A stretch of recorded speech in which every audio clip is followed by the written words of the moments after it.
Any moment can be your last moment. Any meeting can be your last meeting.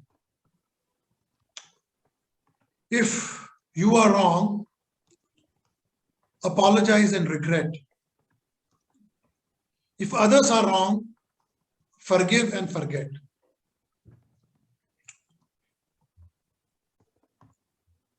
If somebody occupies your house or a portion of your house, what do?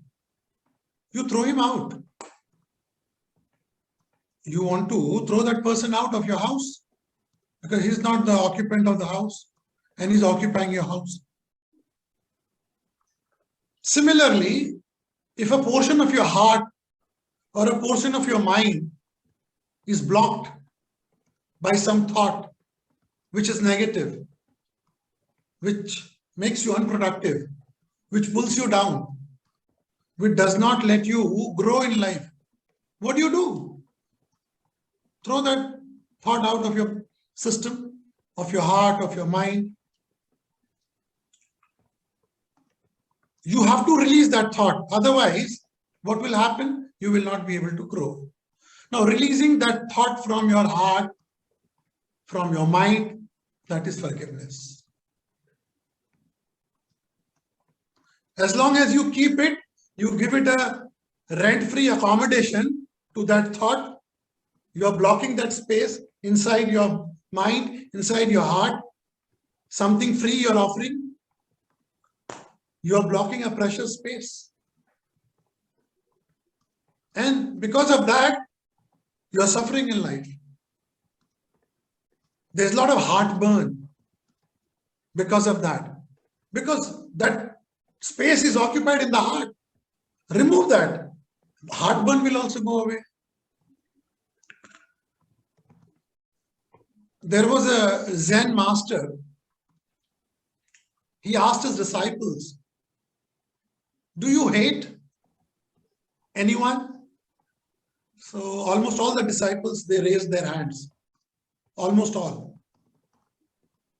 He said, okay, I want you to do something. They said, yes, tell us what to do. He said, all of you get a bag. They got a bag. And then he said, if you hate one person, then keep one potato in the bag. If you hate two person, two potato. And similarly, if you hate 5 people, keep 5 potatoes. Hema ji is smiling. She loves potato. So you keep 5 potatoes if you hate 5 people in. And the condition is you must carry that bag with you all the time. You have to keep that bag with you all the time. They all agreed and the process started. After a few days, the disciples started coming back to the Zen master. They said, Master, this is unbearable. We cannot go and talk to anybody because the potatoes are stinking, smelling, and it's horrible. It's unbearable. We can't even, keep it with ourselves. It is unbearable. And you asked us to keep it 24/7 with us. Wherever we go, when we are sleeping, it should be with us. When we are doing spiritual practices, it should be. So we cannot do spiritual practice. We cannot sleep properly. We cannot have a meeting without somebody. So this is unbearable. So spiritual master said, there's only one condition. If you want to remove the potatoes, there's only one condition. Whomever you hate corresponding to that potato. So hatred must go away. Potato will also, you can remove the potato corresponding to the hatred of that person. So they agreed. They said, oh my God, this is fine. This is okay. So, ladies and gentlemen, if you hate, you are carrying that rotten potato with you all the time. That stink won't let you do spiritual practice. That stink won't let you sleep. That stink will not let you have a good meeting. You won't be able to enjoy anything in life because that stink is there all the time. If a guest comes to your house, oh my God, your home is stinking because you are carrying that rotten potato. So forgiveness is like that. You have to get rid of it. You have to empty your head and heart. You have to release everything. If you have done a mistake, if you are wrong, if you have hurt somebody, then what do? You should seek forgiveness. If you have done something wrong, you have hurt somebody, you have messed up, then what do? You seek forgiveness. But what is the problem? You don't seek forgiveness. Why you don't seek forgiveness? What is the reason? Ego. Your ego prevents you to seek forgiveness. You start justifying. Your ego will stop you. No, it's okay. He will forget and all that. Your ego will play games with you. Your ego will not let you seek forgiveness from somebody else. So when you make mistake, it is your ego which prevents you to seek forgiveness. When others make mistake, when others insult you, whatever, humiliate you, then you don't want to give them forgiveness. Why you don't want to forgive them? What is the reason? Anger. When others do something wrong, then your anger does not let you forgive them. When you do something wrong, then your ego does not let you forgive. So on one side, it is your ego which prevents you. On the other side, it is your anger which prevents you. So before forgiveness, you have to take a step backward and either manage your ego or anger or both. Otherwise, you cannot manage forgiveness.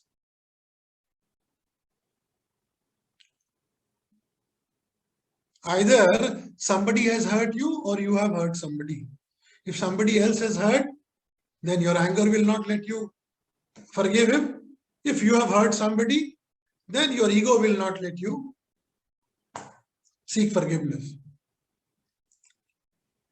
Forgiveness, to forgive somebody, is not to be done by a weak person. Only a strong can do it. Let us take an example. Say if a policeman humiliates you. Now what do? There is no question of forgiveness over there. Forgiveness means when you are strong, when you are in a position to punish that person, when you have the strength, your employee has done something wrong, your employee has insulted you, you have the authority to sack him, you can sack him. There's no problem. There's nothing to stop. So you are very powerful. You are powerful, you have the strength, you can take actions, and then you don't take and you forgive. That is forgiveness. When you don't have the authority, you don't have the strength, your boss has insulted you, where is the question of forgiveness? You have to forgive. There is no choice. You have to, at least on the face of it, you will show, okay, no, I don't mind at all. It's okay. I mean, so when you are strong, when you are capable, then only there is a question of forgiveness. So only a strong can forgive. A weak person cannot forgive. For that, you need courage, you need strength, you need integrity, then only you can forgive. Now, forgiveness is a weapon. It looks something like it's your weakness. No, it's not your weakness. That's your strength. It is your strength. It shows the strength of your personality if you have that forgiving nature.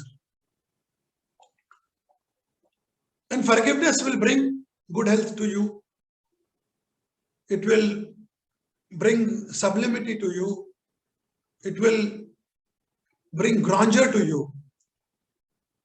Because what happens if you don't forgive, you will be all the time, you will be cribbing inside, you will be, cursing that person. There will be heartburn, there will be irritation. and you wouldn't feel better about yourself. And not only that, if you're a spiritual being, you won't be able to follow your spiritual practices. When you sit for your mantra recitation, all those things will haunt you. They'll start coming back to your mind. And forgiveness does not mean that you alter your past. You cannot alter your past. Whatever has been done has been done. You cannot undo that. But yes, you have the power to alter your future. You don't forgive, what will happen? Your past was bad, now your future will also be equally bad. So you can't alter your past, but you can certainly alter your future. What happens is when you come to the last stage of your life, especially after 50, 60, when you know that the best years are behind you, there's something called completion. There is something called completion. Whatever you don't complete in life will haunt you. Whatever you don't complete, whatever transactions you don't complete. You wanted to become a doctor in life, you could not become a doctor. That at every party you will go and narrate that story to people. Oh, I wanted to be a doctor, but somehow, my father didn't have the money, so I could not become a doctor. You will make a statement like that. That is called incompletion. That is incompletion. Similarly, when you don't forgive anybody, that is incompletion. So what happens is, you borrow money from somebody, you don't repay, that is incompletion. You give it to somebody, you are expecting it back, again it is incompletion. So you must complete every transaction in life if you want to be in peace. If you want to be in peace with yourself. Whether you have to take money, or whether you have to give money, whether you have to seek forgiveness, whether you have to grant forgiveness, you must complete everything. Don't keep anything pending, anything incomplete. Anything pending will create problems when you are about to complete your life. So how do you do completion? Every transaction, if you have to say sorry to somebody, you have to seek forgiveness, do it and finish it off. Finish it off. Just clear it off. Remove, get rid of it from your system. Because there's three kinds of anger. One is a line on the stone. When you put a line on the stone. Second is when you draw a line on the sand. And third is when you draw a line on the water. So getting angry is very natural. There's nothing unnatural about it. But then which kind of anger do you have? Do you have line on the stone, or line on the sand, or line on the water? If it is line on the water, that means within few seconds it is over. You got angry now, and within a second it is over. That is line on the water. When you draw a line on the water, you can just see it for a fraction of a second, not beyond that.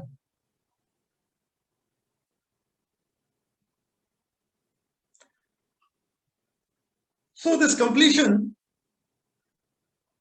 you have to perform for anything and everything, and including forgiveness. If you don't, then the last, even for getting liberation, this is a precondition that you must do completion. Say you have completed everything, but you have lent money to somebody. You have lent money to somebody, and that somebody has to return you that money. And you're expecting that money to come back. Every morning on the breakfast table, you remember that, and you curse that person. Oh, this fellow is not giving me. Again and again, you send him messages. So the transaction is not complete. What you can do, you can forgo it. You can tell the person, I don't need it. So that is called completion. You can tell him nicely that, okay, transaction is over. You don't have to pay me back. It's okay. It's okay. We are back to normal. We are back to the way we were before the transaction. You have to do it. That is called completion.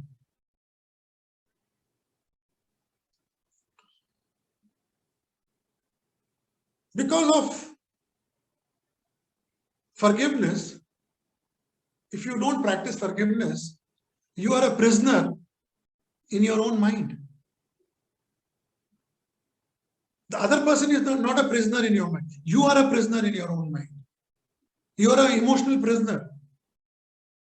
Every moment you are thinking about the other person. Every moment you're criticizing the other person. Every moment you're abusing the other person. What kind of energy are you creating?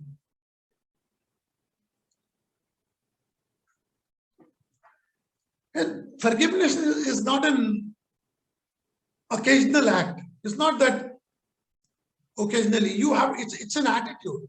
It's a way of life.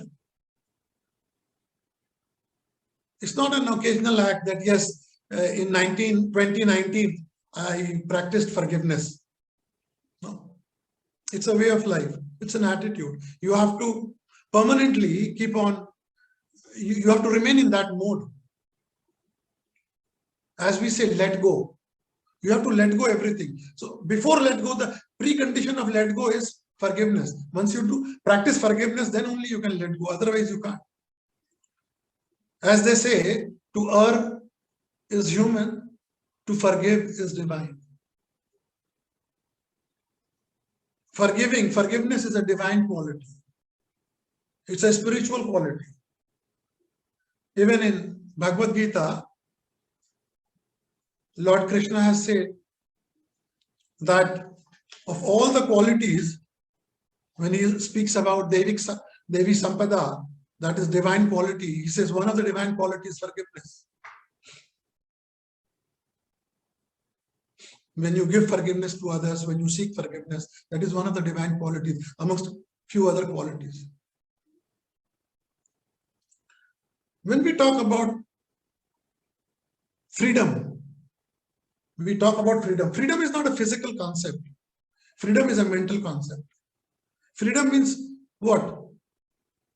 What people say, I don't have the freedom. What freedom are we talking about? It's a mental concept only. Physically, you can go to a shopping mall, you can go to cinema, you can see what you like on the television. You are free. You're free. But still you say, I don't have the freedom. Still you say, I'm not free. Then who's holding you? Who's holding you? Who's not letting you to be free? It is you only who's not letting yourself free. To be free, you need 4 conditions. The word free has 4 letters. The first letter is F, which stands for forgiveness. So once you practice forgiveness, the second letter is R in free, that is renunciation. And renunciation is a mental, you renounce everything. You have a bungalow, mentally you renounce. You live in a beautiful bungalow, you enjoy a good car, you have a big balance, wonderful. You have the best diamond set, excellent. Enjoy everything, but mentally renounce everything. So you practice forgiveness, you practice renunciation, FR, and the third E is egolessness. Don't have ego in life. Ego is root cause of many problems.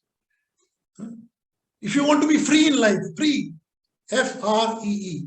So F is forgiveness, R is renunciation, E is egolessness, and the last one is that day, as Aruna madam was saying, evenness of mind, samatha.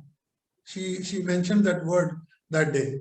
So which is also called evenness of mind, which is samatha. Okay, so if you have these 4 qualities in you, you are free. You are a free bird. Nothing binds you. Nothing binds you. So if you want to be free, you have to practice forgiveness, renunciation, egolessness, and evenness of mind. These 4 qualities make you a highest spiritual being. These 4 qualities make you a free being. You are free. Nothing binds you. And trust me, the highest spiritual quality is freedom. And that freedom comes only because if you have these 4 qualities. So do remember these 4 qualities. Just repeat it in your mind a few times. Forgiveness, renunciation, egolessness, and evenness of mind. You would remember, Aruna ma'am, because you told me this word, samatha, samatva. Thank you. Same as evenness of mind. It is same as equanimity of mind also. Equanimity. There are many words for this. You explained it very well. Thank you. There are 2 cultures, especially, which talks about forgiveness.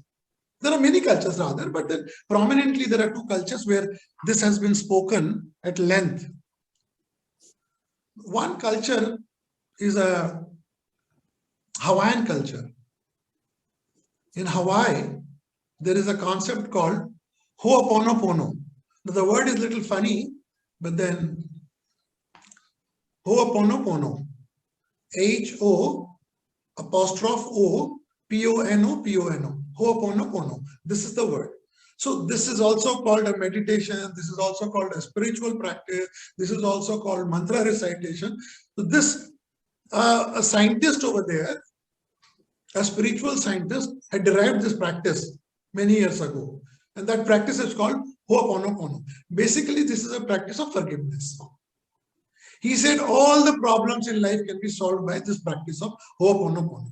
Now, this is a very, very simple practice. There's nothing great about this practice, but then impacts are very great. It makes a very deep impact. What you do is, every day in the morning, you close your eyes, be calm, and repeat 4 statements. I am sorry. Please forgive me. Thank you. I love you. That's all. In Ho'oponopono, they say, this is all you have to do. Close your eyes and keep repeating this. So this is called Ho'oponopono mantra. It may sound very simple. To some people, it may also sound stupid, but then it works very well. So many research papers have shown that this Ho'oponopono works very well. This was tried on many prisoners. This was tried on many patients, and this worked very well. This technique of Ho'oponopono worked very well. This is a Hawaiian prayer or Hawaiian practice, as you call it. So what are the 4 mantras? You have to say in one go, and you have to repeat it in the morning as you close your eyes and you are meditating. You can say, I'm sorry. You can think of a person who has hurt you, who has insulted you, or the other way around, whom you have hurt. So you can say, he has hurt you, but you are saying, I'm sorry. Please forgive me. Thank you. I love you. So these 4 statements, you keep repeating. It's called Ho'oponopono. Catherine, I'm sure you are aware of this practice.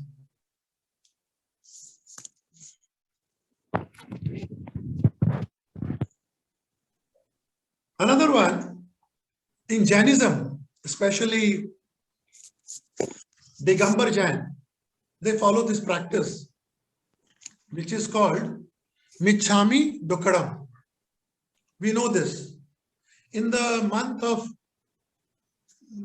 August, September sometime, August and September, these Jain, they send you a message that in the last year, if I have hurt you intentionally or unintentionally, with a purpose, without a purpose, and what all, there's a long message they make, and they send it to all their known people, to whom they love, whom they like, whom they hate, to their, to their enemies also, to everybody they send this message. Samvatsari Shwetambar also sent this. This is a practice in Digambar also, and also in Shwetambar also. So this is called Michhami Dukkadam. This word Michhami Dukkadam, this comes from that old language called Prakrit language. Prakrit language, which is at least 1800 to 1900 year old language. So this expression comes from there, and this language is called Brahmi language. In the equivalent in Sanskrit is mithya me dushkritam. Mithya me dushkritam. So both have equal meaning, which only means that I ask for your pardon. I ask for pardon from all living beings, from all my friends, relatives, enemies. You're asking for pardon from everybody, basically. So this is a stock clearance. Whatever has happened during the whole last year, you are asking for forgiveness for that. Very surprisingly, yesterday I was trying to Google and find out. We have Chocolate Day, Flower Day, and so many, Black Friday, and so many other kinds of days. But we don't have Forgiveness Day, which is so important, but we don't have. How surprising. We have Brother Day, Sister Day. I mean, so many days we have, everything we have. But we don't have Forgiveness Day, which is so important, which is so divine, but we don't have. Only in two cultures, they have this concept of forgiveness. Of course, in Jainism they have, and they practice it very spiritually. Once a year they practice it also. Michhami Dukadam. But other traditions don't have this. How surprising. How surprising this is. I was just wondering, why not we start a tradition, every 31st December, we make a forgiveness message and send it to everybody. That please forgive me for all the wrongs I have done to you. If I have ever hurt you sentimentally or otherwise, whatever, every 31st. So on 1st, you can again send him a message for Happy New Year. It will really become a Happy New Year after that. If you hurt somebody during the year and then you send him a Happy New Year message, he feels, oh, another one. This fellow is he's a rogue. He's now antagonizing me. He's irritating me. He feels irritated when you send him a message of Happy New Year. He did not repay my loan and now he's sending me Happy New Year. So if you square up your account, if you tell him, seek forgiveness, if you do the completion with him, after that, if you send him Happy New Year, it will be joy for him, it will be joy for you.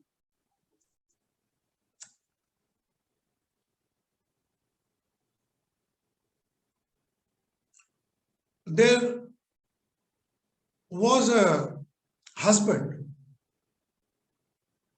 who did some stupidity. So every now and then his wife would, talk about husband's stupidity. Every now and then she would directly, indirectly remind him about that stupidity. So husband said, I think you have a policy of forget and forgive. You have a policy of forgive and forget. So wife said, yes, my policy is to forgive and forget, but I don't want you to forget that my policy is forgive and forget. So even when you forgive, you don't do it wholeheartedly. The scars are there. The legacy is there. Somewhere in your heart of hearts, you have that, those germs remain. When you forgive somebody, you have to do it unconditionally. Once you have done it, that means back to normal. You have to be back to the state where you were with that person before you forgive him. Before before he caused you that problem. So you cannot do conditional forgiving, you cannot do partial forgiving, you cannot do forgiving where scars remain with you. You cannot do that. You cannot even remind other person. See, I forgive, I have forgiven you, I have forgiven you. You cannot even remind the other person. See, you did nonsense, but didn't I forgive you? You cannot even do that. So once you do forgiveness, you do it in entirety. You do it with wholeheartedness.